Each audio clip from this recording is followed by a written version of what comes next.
జంగారెడ్డిగూడెం పట్టణంలో గల శ్రీ లక్ష్మీ గణపతి టౌన్షిప్ లో కొలువే ఉన్న శ్రీ విజయ గణపతి ఆలయం వద్ద కోలాటం నేర్చుకున్న శ్రీ విజయ గణపతి కోలాట భజన మండలి సభ్యులు శ్రీ విజయ గణపతి ఉత్సవ కమిటీ ఆధ్వర్యంలో ఆదివారం చిన్న తిరుపతిలో కోలాటి ప్రదర్శన చేశారు.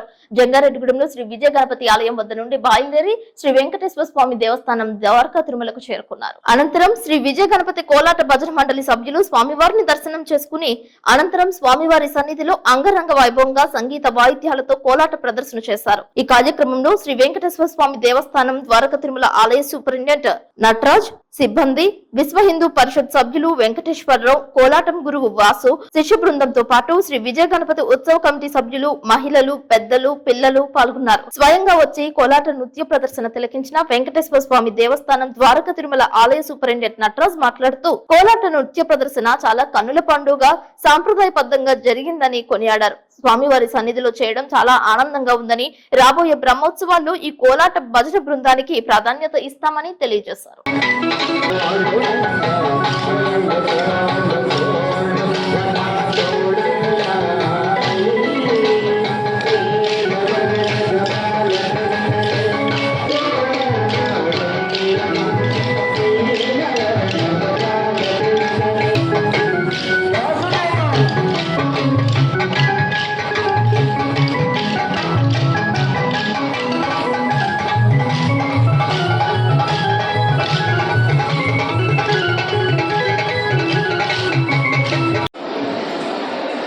ఈరోజు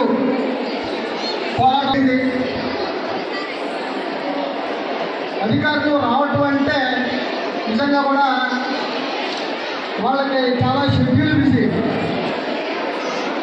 ఈరోజు ఆదివారం విఐపీస్ వస్తారు కాబట్టి వాళ్ళు బయటికి రావడానికి అవకాశం లేదు. కానీ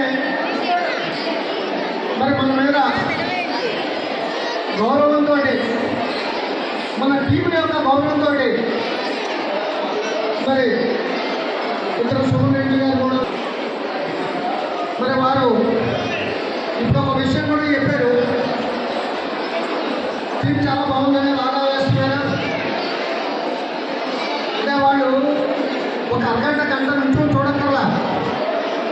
మనం ఎవరైతే ఇక్కడ ఈ గడిలో పోరాటం వేశారో వారందరికీ కూడా స్వామివారి